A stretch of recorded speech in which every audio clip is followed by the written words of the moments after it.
ولا قوة إلا بالله العظيم الحمد لله رب العالمين الحمد لله رب العالمين الحمد لله على كل حال. السلام عليكم من الحاج أحمد Ndiéguène kër Maam Alaaji di rakku Sëriñ Muniru Ndiéguène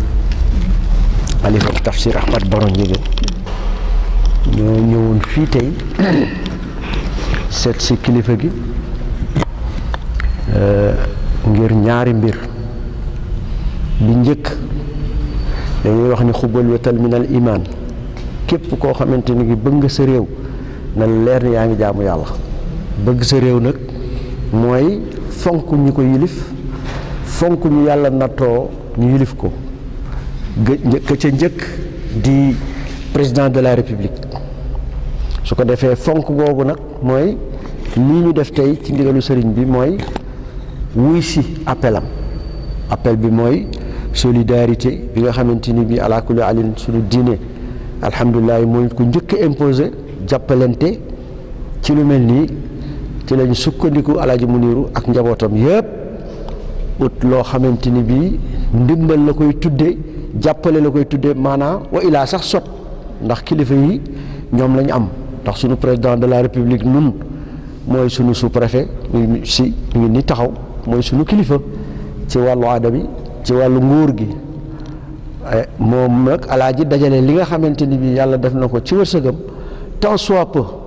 nu mu mën a toll yëkkati ko teg ko ci loxoom ngir sotle ko ci li nga xamante ni bi mooy li président de la République woote ci jàppalante solidarité ndax mbas mi ku ne xam na ni alhamdulilah mitti na waaye yàlla rek ci man da yàlla nañ ci yàlla suturaal mbas mi nag dafa am lu mu àndal jàppalante ci loolu Alaaji Muniru def ko ci kaw au niveau national waaye def ko it au niveau local ndax dem na ci kilifa yi ci kaw muy les ministres des finances ak les ministres de la santé def fa lu mel nii en nature def fa loo xamante ni bi réy na lool ci ñoom moom nag xeeb na ko ndax moom lu mu def ci lu baax rek xeeb na ko mu ne nag boo gisee ma njëkkee ko def ko ci kaw au niveau national dama bëgg ñu xam ni kenn duñu njëkk ci woote président de ndax institutionnalisme civisme boobu ñuy laaj kenn duñ ci njëkk moo tax mu defee ko noonu bu mu ci noppee mu ne nag au niveau local mbay sa yow tànk naa jaar li nga xamante ni bi yàlla def na ko muy wërsëg ci njaboot gi ba yëkkati ko jox ko suñu kilifa moom it mu dimbali ko au niveau local ci comité régional bi li nga xamante ni bi war nañ koo mën a def ci mbas mi loolu rek mooy suñuy tànk ndimbal bi mooy tuuti ci ceeb ndax ñenn ñi suñu bokk tukulóor yi ak lu mën a xew am na loo xamante ni bi bu la dalee lu mel ni mbas mi am na loo xam ne dootoo ko tal dootoo ko man te it nit sax dana yor dara bëgg ut dara waaye du ko am ndax kenn talu ko su ko defee moom nag mu jël ceeb bi jox ko kilifa gi ngir lan bokk ci comité régional bi tant soit peu ñu mëntee jàppale donte kenn nit la ñu ne jàppale nañ ko di ñaan nag yàlla barkeel ko ba nga xamante ni bi ku xam ne bi jot na ci rek yàlla def ci muy saafara yàlla def ci muy njëggal yàlla muy def ci loo xamante ni bi mooy jeexal bépp jàngoro bii ci réew mi yàlla mën na fee doxe jeexale ko mu jeex incha allah te loolu la ñuy ñaan waaw mu nekk na ci 2 tonnes ceeb yoo xamante ni bi alhamdulilah ci barkeeloom sëriñ bi def na ko waaw pour jox ko sous-préfet suñu kilifa pour mu barkeelu ko ceeb bi it def na ko ceeb boo xamante ni ceeb de qualité la ndax nit ki aussi boo koy dimbali da nga koy dimbalee loo xamante ni am na solo ndax sunu préfet bi yàlla booleel ñu ci dëkk ci mu nekk ci zone nord yàggu fi waaye moo gaaw nu gaaw moom moo gaaw nu gaaw nun taalibe lañ te Alaaji Muniru day wax ni Thiès ba mu daj képp ku fi def lu baax mën nga koy defal à plus forte raison nag ci zone bi képp ku fi def safaan it mën nga ko def kon ki nga xamante ni yàlla moo ko fi indi moom administration la yàllaa ko fi indi ci administration bindal ko këyit jox ko fi su ñëwee jël boppam ak léppam teg ko fi mu ko war a teg taxawu ñëpp amul xàjj amul seen di liggéey bu mucc ayib kon bu ñu ñëwee ba fii di ko wax ko ayut waaw ndax nun taalibe rek lan waaye incha allah ku nu defal it des na ko wax kon moom it ñu ngi ko ciy gërëm di ko ci félicité di ko ci ñaanal lii nu def yàlla na ci yàlla def mu doxe fi mbas mi yëpp jeex ci réew mi jeex ci àdduna yàlla mën na ko yàlla nañ ko yàlla defal. dafa diine taxawaay bi mu ci taxawee mooy bi nu yàlla wax sant ak yontu yàlla Muhammad sallallahu alayhi wasallam ndax mbir mi diine wax na ko hadis wax na ko te incha allah kër Maam Alaaji ak fépp fu mu mën a doon danañ wéy ci diine incha allah waaye dinañ di wér ci hadis mooy lan mbas mi dañuy wax ni yonent bi sallallahu alayhi wasallam day wax di dem na ba ne doonte dalaa fekk cim réew nga tukki fa mbas fekk la fa bu fa jóge toog fa ba loolu jeex luy ñëw na la fa dal fu mu nekkit bu fa kenn dem waaye ña fa ne bu leen fa jóge te docteur yi ala kulli alin ku wopp tey ci jamono ku wopp dañ naan yóbbu leen ko l'hôpital ngir lan yaakaare fa wér te yàllaay faj nag docteur day jéem waaye yàllaay faj waaye nag fajug yàlla googu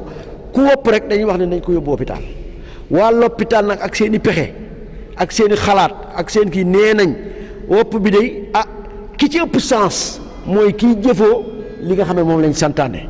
di raxas ay loxoom di soreyaatoo di tere yoo xamante ni mooy geste barrière ku ko def ëpp nga chance ki ko deful loolu nag fekk na ci waa kër xadara Alaaji Ahmad Baro Ndiéguène insha allahu rabbi jaamu yàlla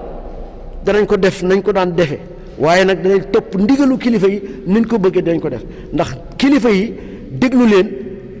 topp leen ndax suñu bàyyi daan na wax ni ñoom kilifa yi bu ñu amee jàmm ñun ñu am jàmm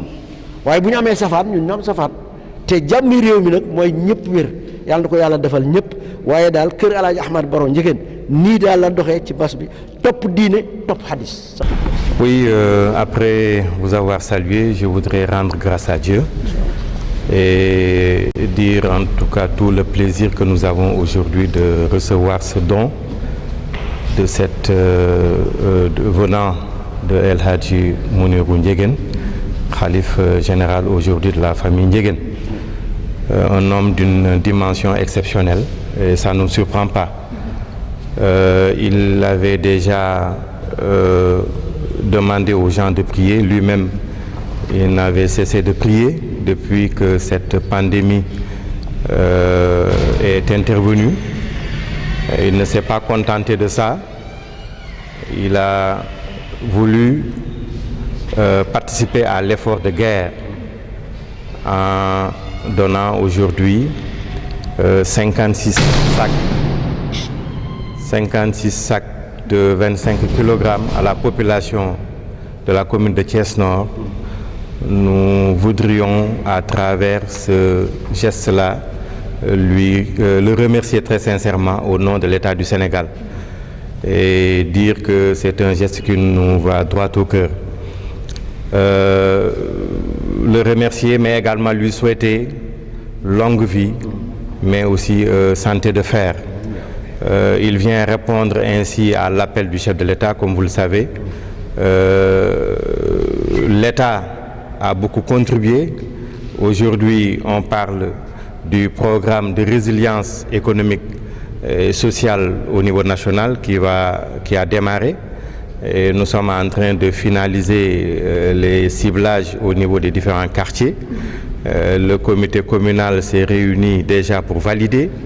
Le comité local va se réunir demain pour valider les différents ciblages. Donc au total, c'est 5546 ménages impactés qui seront appuyés dans le cadre de ce programme-là. Au niveau de la commune ou, si vous voulez, de l'arrondissement de Thiès-Nord. C'est important. Donc c'est dire que c'est plus de 50 000 personnes qui seront appuyées. C'est un programme extrêmement important. Le ciblage, comme je vous l'ai dit, a été déjà fait. Mais vous savez, nous sommes une population de 125 000 habitants au niveau de l'arrondissement. Donc tout le monde ne peut pas évidemment disposer de cet appui-là. Raison pour laquelle aujourd'hui, avec l'appui du Khalife, nous pouvons cibler en tout cas d'autres personnes qui pourraient évidemment bénéficier de ces appuis-là. Donc je voudrais très sincèrement remercier le Khalife et dire toute la joie que nous avons de recevoir ce don-là au nom de l'État. Oui, l'heure est critique, l'heure est plus que critique d'ailleurs. L'heure est grave, disait l'autre. Moi je dirais que l'heure est plus que grave. Comme vous le savez, aujourd'hui nous avons enregistré 177 cas. C'est pas une mince affaire, hein, c'est pas petit. 177 cas et la contamination continue. Je pense qu'il nous faut véritablement renforcer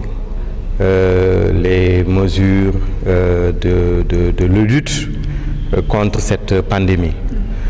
Vous l'avez dit, au niveau du marché, nous, depuis la déclaration de la pandémie, nous ne sommes pas restés les bras croisés.